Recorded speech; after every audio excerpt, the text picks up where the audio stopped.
professors in university are on strike. Nobody's negotiating with them.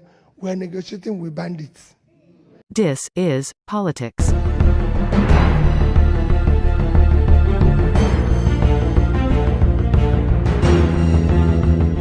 Like the intro, you heard Peter Obi saying, instead of the federal government to negotiate with ASUU, they are busy negotiating with bandits. And check it out, even the professor might even want to be bandits so that at least federal government can negotiate with them, since as they be professor, so federal government not take them serious. Hey God, what's up my people? Welcome back to The Voice TV. It's your boy High Chief Pera. Normally, you know, as it be when it comes to entertainment, we got you guys covered. So guys, a whole lot to talk about. Peter Obi currently on tour, visiting states to states, cities to cities, to meet Nigerians in diaspora, to share his ideas with them, letting them know the importance of Nigerians in diaspora and why he needs to become the president of this country. And the video you're about to watch right now is actually about 35 minutes long, and also the video was Peter Obi's speech at the just concluded conference or town hall meeting in North Carolina in United States of America. So Peter Obi shared ideas, talked about ASUU, also talked about the problem Nigerians are facing or Nigeria is facing, also stating the fact that no matter how you see him, you cannot leave everything for God to do. There are some things we need to put in place by ourselves. Just listen to Peter Obi talking, and the big shout out to you guys. Peace.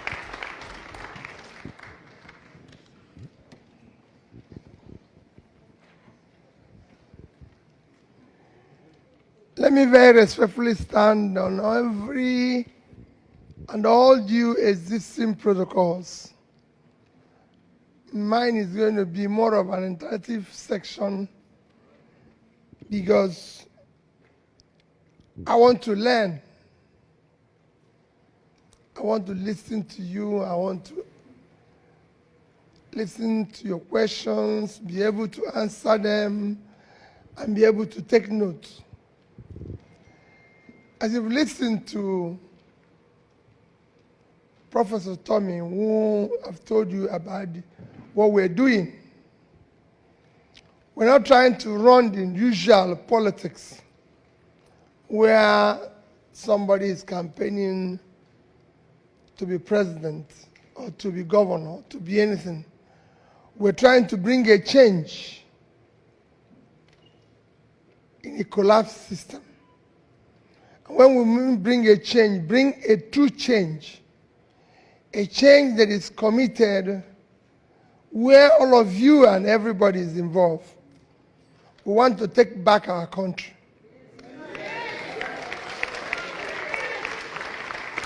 We believe that today our country is not governed or served by people who believe in the country. I've been going about, you are the 6th stop. I have touring various cities, from Germany to Toronto to everywhere. You are the 6th one. Everywhere I go and see huge number of Nigerians. The question is, who is remaining in Nigeria?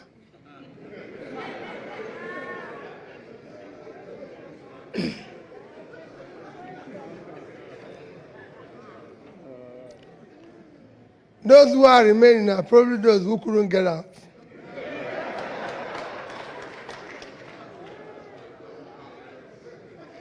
And as I go about, I ask myself a question. And I look around and ask myself, what makes this place better than Nigeria? We have free market, actually. We have very strong free market policies. We have better weather. We have better environment. We have better food. Everything, we're family, we're better people, I can tell you. You can be hungry in Nigeria and your neighbor can give you food. If you're hungry in America, nobody's going to give you food. So we have everything. So what is wrong? How did we get to a stage where today nobody wants to go back there? How did we get to a stage where we have millions of people in a country that is so blessed with everything hungry? How do we get to where the place has become one of the worst places when you talk about terrorism, kidnapping, all forms of criminality? How did we get where, if you refer people who are unemployed in the world, we're there? What happened? This is a country. In the 80s, most of you went to school in Nigeria, and I'm proud to say you're Nigerian. In the 80s, you cannot compare Nigeria with China, with Korea, with all these countries. We had 3 times the reserve of China. Today have 3 trillion. These are countries that we cannot compare us with. People used to come from Saudi and everything to patronize our teaching hospitals and everything. So how did we get here? Indians were all over the place in Nigeria, teachers, Philippines and everything. Today, we are going to India. We want to just escape to anywhere, no matter where it is. How did we get here? All you are seeing in Nigeria today is cumulative effect of leadership failure over the years. The only thing that Nigeria lacked is leadership. And that is the leadership that brought us where we now have the highest number of people living in poverty in the surface of the earth. Where we now have the highest unemployment. Where we now live in fear of insecurity. And we don't know where. And some of you who are lucky to be here, as those said, are faced with double tragedy. I will explain it to you. So what are we trying to do is what parts I've explained to you. Ours is that we can take this place back. We can fix it. This looks difficult. Countries have gone through this. It's mentioned to you about what happened in India. It happened in Brazil or South America. We're in a total mess a few years ago. All they needed was have people who are prepared to sacrifice and say, we can change here. We can fix it. And it can happen. We have the people. We're assembling it as a team. We don't want somebody to go in and say, oh, I'm Mr. Obi, I'm president. It's time for everybody to remove all those. When the MC was announcing, he was trying to call everybody honorable. MC, we're trying to remove all those titles.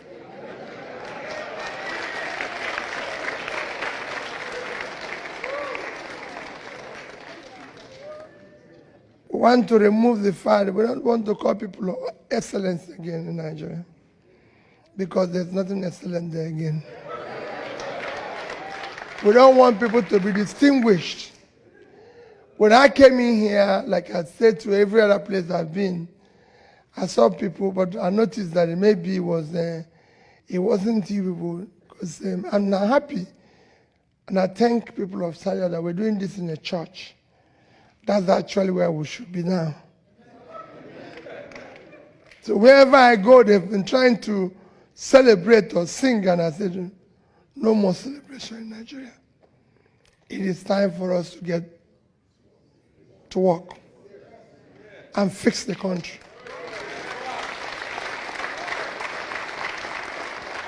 The potentialities are there. It's going to be difficult. Extremely difficult. Let nobody kid you. The next government is not going to be easy. It is going to be difficult. Very, very difficult, because your country is bankrupt. It doesn't have resources again. If you listen to next year's budget, it will frighten you. Somebody asked me this morning, that everybody's been asking, Peter, how do you think this will work? How do you have a situation where, just to give you an example, the first 4 months of this year, January to April 30th, our revenue is 1,063 billion naira. But our expenditure within the same period was 4,720 billion. So if you minus, the deficit is 3.1 trillion. So how does a business that spends 3 times its revenue survive? How are you going to do it? That's what everybody's asking. Peter, do you think this can survive? My answer is very difficult, but the business can survive.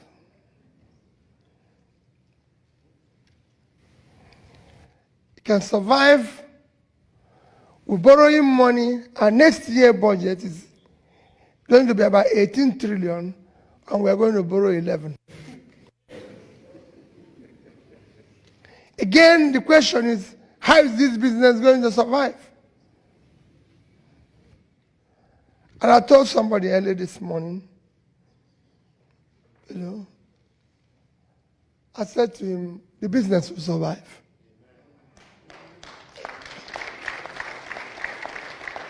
Businesses have come back from bankruptcy, even in America. What it needs is that it needs competent managers who have the capacity and vision to run it. And I can understand that it will no longer run the way it's been running. Managers that can understand that this is time to shut down the cost. Managers that understand that you can no longer continue the consumptive way the country is going.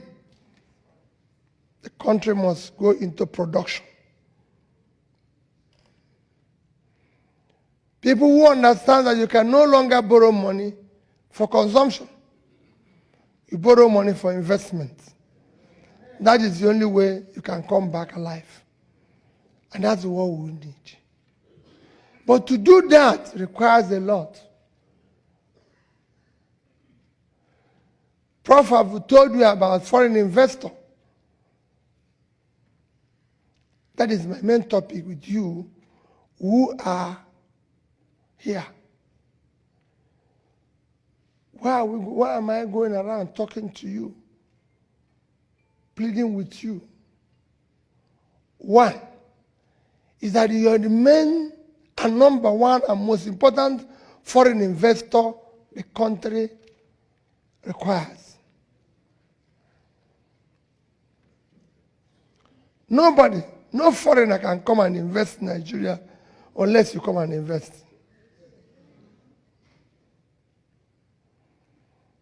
And you are investing to save yourself.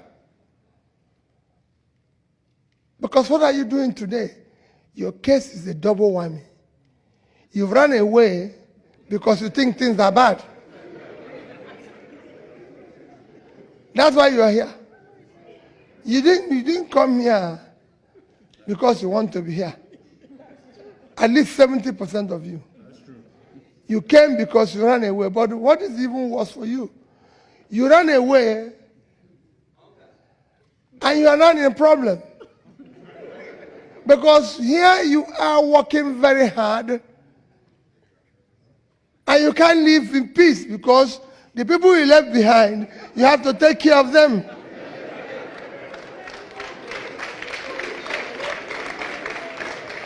So you have a crisis. Because if you are left on your own, it would have been better. But now, for every 10 calls you receive, it's 10 problems, if not 11. And you can't say no. Because even if you hate them, you will not sleep, remembering that they are there. They're hungry. You become everything. You are the funeral director. Anybody dies, you have to come and bury the person.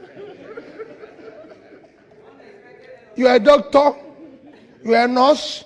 Because everybody that is sick is looking for you. So they turn you into everything. At that stage, you don't even have peace. So your problem is more. So you have a duty. If you fix there and it's working, then you reduce your own pressure. So you owe a duty to fix there.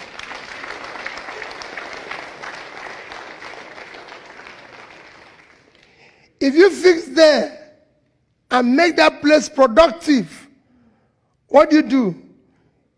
You become richer. Yep, that's true. Today, Bandits told you, I know that for sure. I lived in the UK for 10 years. My neighbor,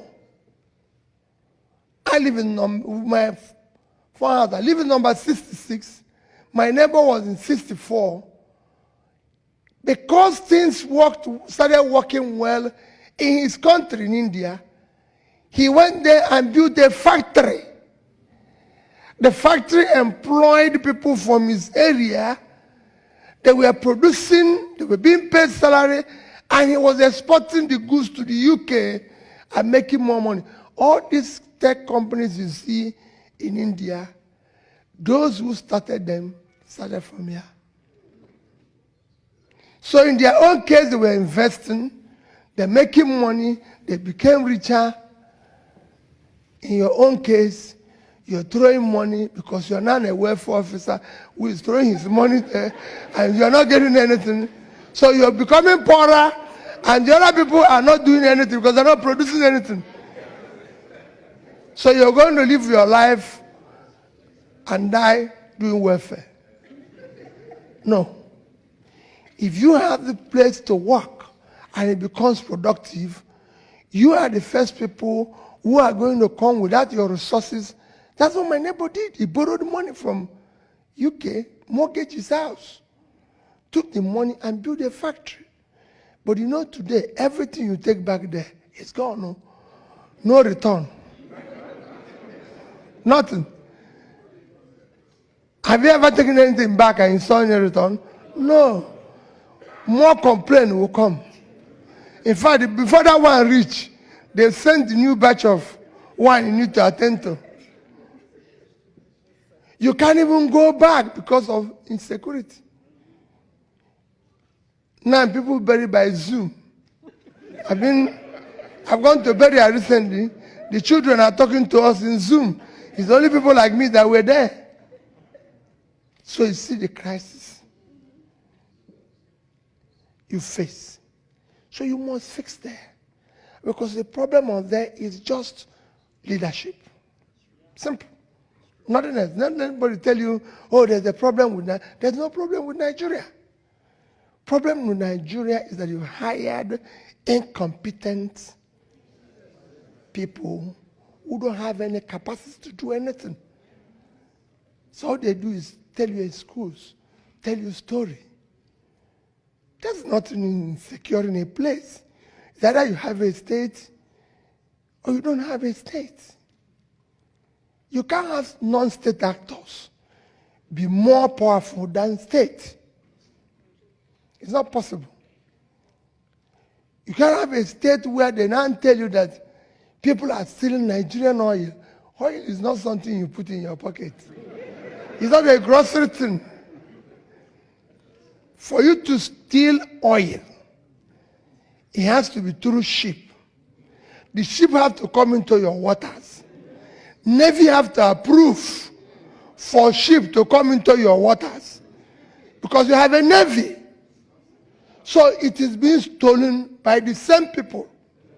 That's what Pat was trying to tell you. Those structures they tell you people we don't have is structure of criminality.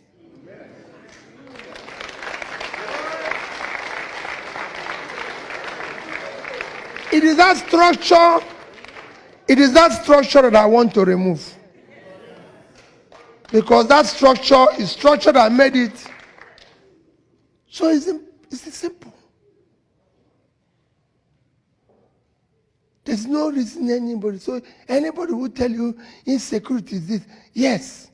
Everybody knows that the more you pull people out of poverty, the more you reduce criminality.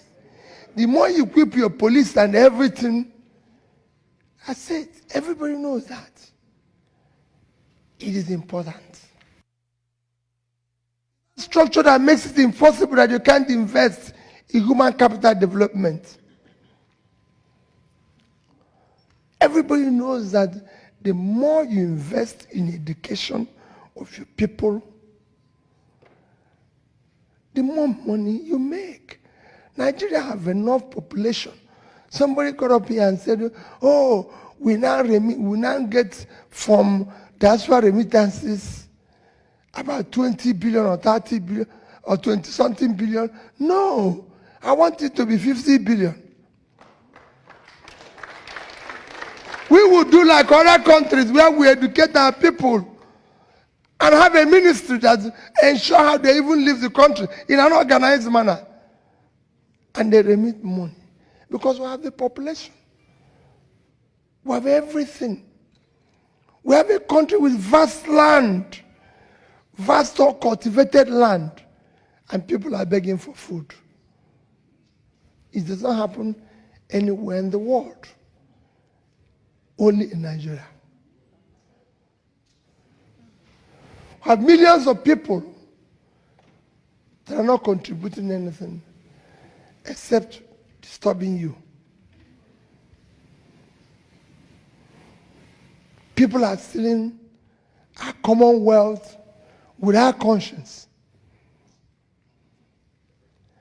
And like I saw some of you are equally supporting them. That's true. I was governor. I used to visit here in America. And when I come, they say, this man has bought a house here. This governor, the other one has bought a house here. This one has bought a house here. You can buy your own here. You can do this. And I ask them, why would people own a house in America? Do I live in America? What type of madness is that? And all of you know that at the time you're advising this man, he never owned a house like I'm here now. I don't own anything in America. Nothing. Absolutely nothing. And you know that when this man was going around preaching and telling you, he did not own a house. And suddenly when he now becomes president, he comes and buys it. And you people, some of you will even say he's doing housewarming. Some of you will even come and pray for him. When you know the exact thing to do, that they have to call police and tell him this man has stolen our money. Because you know where the money came from. It was your money.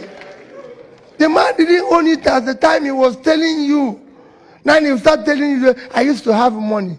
So why didn't you buy it before? Why now? These are things we must. Let nobody tell you fighting corruption is not a problem. We cannot collectively. So when I say the leaders are incompetent, I also question the insane complacency of the followers. Because they just stay and allow people to celebrate. Everywhere I've been in the past 4 days, I've asked people and tell them my experience of traveling to America, going to this and everything. That I asked the people in the plane when I was traveling, I said, I had 2 Nigerians with me, and I asked them one question: why are we in this plane? Why did we follow this pilot? Did you people know where he came from? Everybody answered me, no. So why did we enter the plane? Thank you. Because we believe he's qualified to fly the plane. That was the reason why none of us knew the pilot. And I gave him another example, which I gave yesterday in Houston, that I once wanted to go and study in East Africa how education works. And because I was every other airline was exorbitant, I decided to find one that is cheaper. And I saw Air Rwanda. And then I bought the ticket of Air Rwanda. I've never flown them before. And then when I go home, my wife said to me, Peter, have you flown Air Rwanda before? I said, no. He said, Peter, I can't understand you. You just go and buy a ticket of the people, airline you don't know about, you don't know where they're coming from. I say, I'm sure the people there are pilots. They can't put plane on the air if they're not pilots, because they don't want to die. So I'll follow them. Whatever happens, they will all die, including the pilot. But what happened? I said to them, when I arrived at the airport, everyone had a brand new Airbus aircraft. And I was saying to myself, fantastic. And I got in there, only about 3 of us in the business class. And then when the plane took off, somebody came out of there and said, I'm the captain. My governor, good afternoon. And I said, so who are you? He said, there's 2 of us here. The pilot and the co-pilot were Nigerians.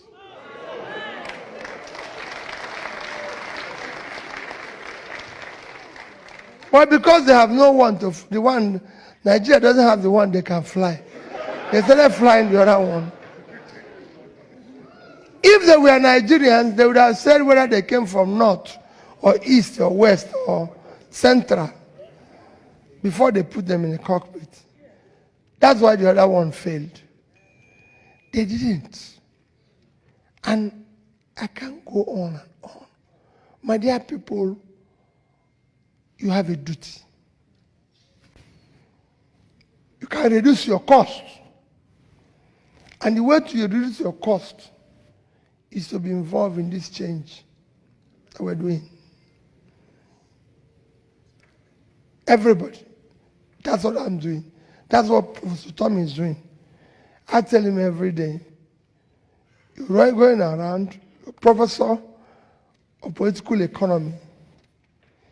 This will be your last teaching if this one fails. Because nobody will ever listen to you again. So that's why we're getting people, more and more people, and say, let's come together and fix this place. Let's come together and fix it. It is difficult, it's doable. All we are saying is that it's not going to change overnight. But we want people that can come and say, we are moving from point A to B. When they get to B, they stop. Somebody comes and moves from B to C. We're not asking too much. And this is doable everywhere. In 20 years, Nigeria can generate more than 4,000 megawatts of electricity. Tell me what is that in generating power. We used to have pipe-borne water even in the streets.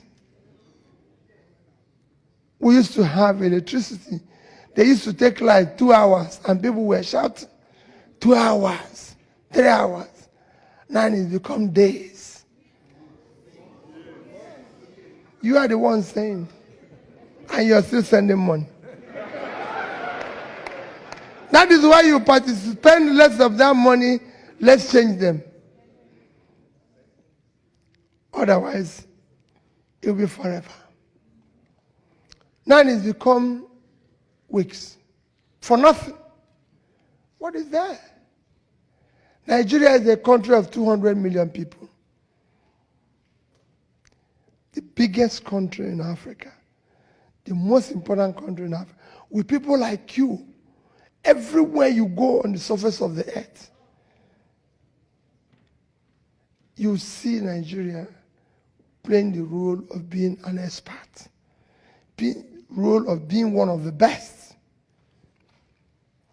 The only place that is not working is Nigeria. So the biggest country with 200 million people, generating 4,000 megawatts of electricity, generating and distributing, and every day all you hear, power grid fail, this one fail. In every other country, you just go in and put your switch. You don't even know which is power company. Don't know. Nigeria is one story of the other. The second biggest country in Africa is South Africa in terms of economy. 60 million people. They are generating and transmitting and distributing about 50,000 megawatts. And we are doing 4.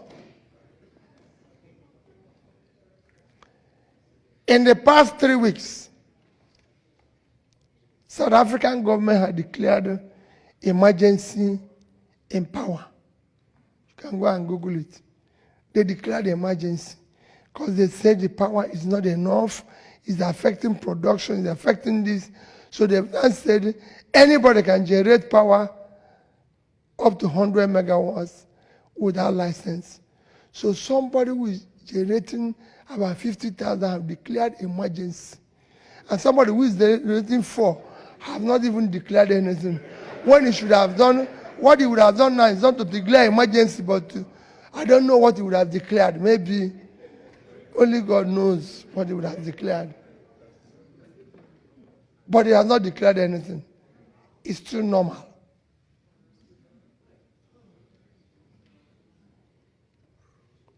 Countries have declared war on criminality. Nigeria have not done that. Because it was not necessary. You don't have a situation where kidnappers kidnap people in this time and age, take them to the bush, stay there with 1 month, feeding them, phoning their family to come and bring money. Often a time, if the person is sick, they even allow somebody, doctor, to come and treat the person and go back. But the police don't know where they are.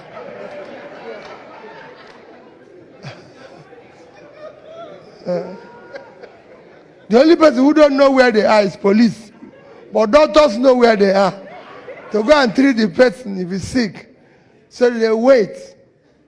At this time and age that if you call phone anywhere, everybody know where you are. They are using phone and negotiating with the families. And the families are telling people, police, that they called this morning, but they don't know where they are. These are the confusions we want to stop. This is what we want to stop. We want to stop people from stealing public money. They will tell you, no, you can't stop corruption. And nonsense. We know those who took the money. It's very easy. The easiest thing you can fight is corruption. We have all sorts of things. We want to cut down the cost of governance. It is totally unacceptable. You make Peter be governor, he becomes the richest person in the state. In any country where politicians or those in government are richer than business people, the place is failed.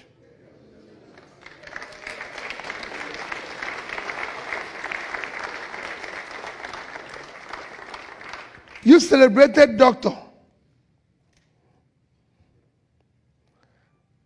When we were talking, doctor cannot be earning maybe 10% of what the governor of North Carolina is earning.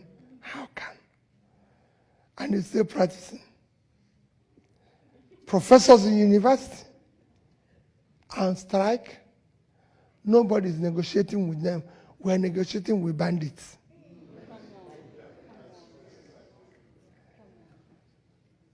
Corruption kills three things a society lives. It kills entrepreneurship.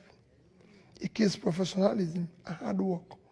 You're negotiating with bandits, but you can't sit down with university professors and you want them to continue to do research and be able to find solutions to what is happening in society.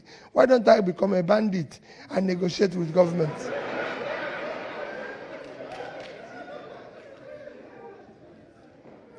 That is the crisis you face. So, my dear people, with you, we can solve this. We're in a church today. With everything Pastor has told us, God will not solve it. He's God of the whole world. So those, even said it in Bible, those who don't have, who don't want, even the little they have will be taken away from them and give it to those who are serious. Because he's not going to be looking for where there's no light, where there's no this, where there's no, it's enough problem. He has enough problem already to deal with the entire world. So he better go and bless those who want blessing and leave those who don't want the blessing. After all, he has made it that some will go to heaven, some will go to hell. So if people choose to go to hell, let them go to hell. It's their business. So if you think God is going to solve it for us, no. We are going to solve it ourselves. And not solving it is why I'm going around. So guys, you have heard from the man. Hey God, see Peter Obi, we call him Okute. The man is so strong, like come on.